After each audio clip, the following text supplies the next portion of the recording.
Hey, what's going on, guys?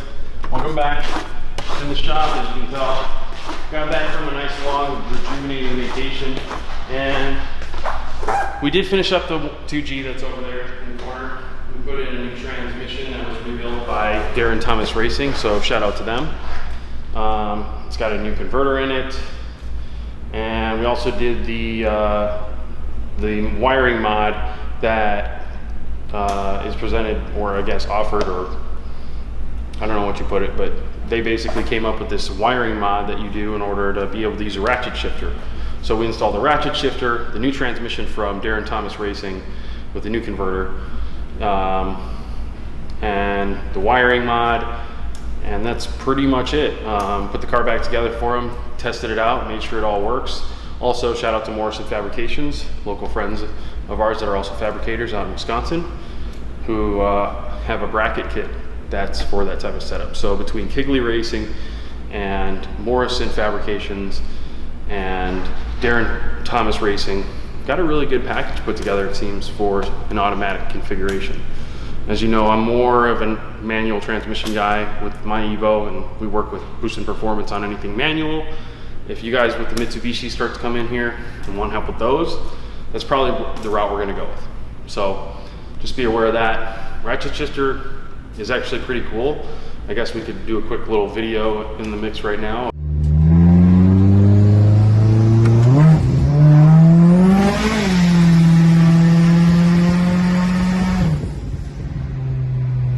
We just tested it out, went on a cool little test drive, and it's cool. I mean, it gets up to boost, you just smack it forward, it goes into second gear, smack it again, it goes into third gears, and if you want to go into fourth gear, you just flip a switch, and that's basically the overdrive.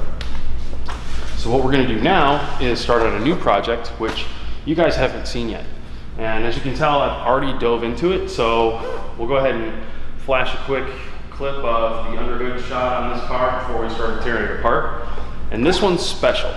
This one came to us after seeing us race over at the Evolution Fest over at Great Lakes Dragway at the end of last year. Came here looking to purchase one of those fire extinguisher brackets that we make for bolting to the front seat, and turns out they wanted us to do a whole build on this car.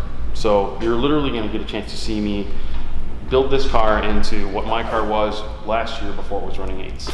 So it's going to get the FP0 set up, it's going to get my old style manifold that we had on my car. As you can see, I've got the bumper off because we're doing the bumper quick disconnect brackets on it.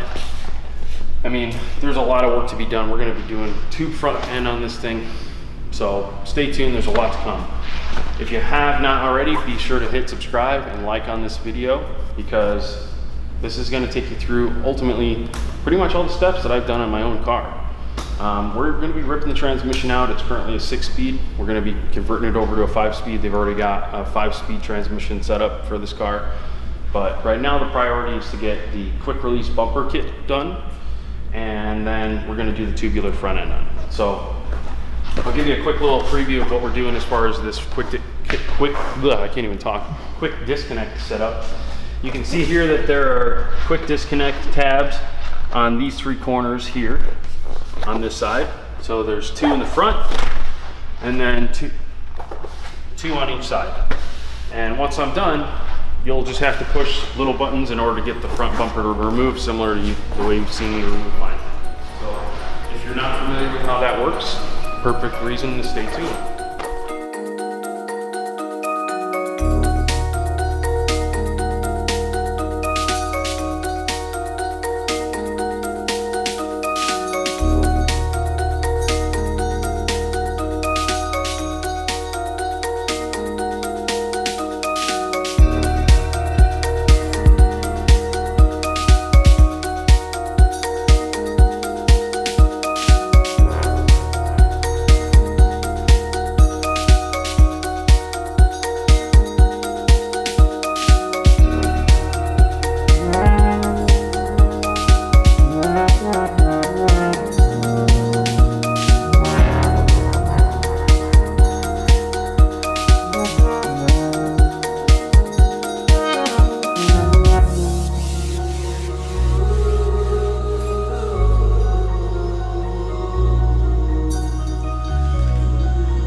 so we're all finished with the quick disconnect setup on the bumper. I'll give you guys a quick little demo of how this works.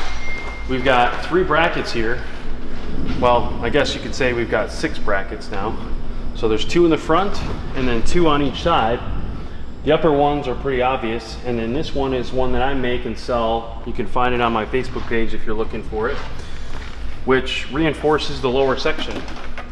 These are common and made by other manufacturers, although I did make these ones in-house. I don't make them as a standard product unless somebody is requesting them. In this case, they're here.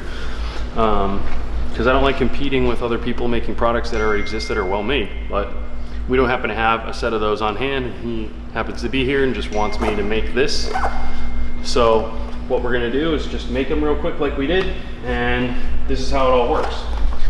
So all you gotta do at this point is pop this right on top of here. So you get quick release tabs on top of here. And then we've got our quick releases here. And putting on the bumper and removing the bumper now is as quick as a snap, literally. As you can hear, they snap right in. So now I've removed the headlights because we're getting ready to start doing the removable tube front end. But that's how it goes on, and this is how it comes off. You just push this button in, pull away, push this button in up here, pull away.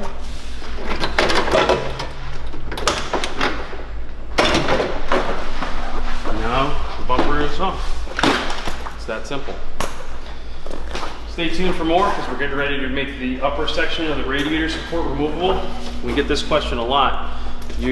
If you watch the channel or are familiar with the products or familiar with the removable tube front end that we do offer, which is where we cut this section here all off and replace it with a removable section, which we're going to show you on this episode, or I should say future episodes related to this build.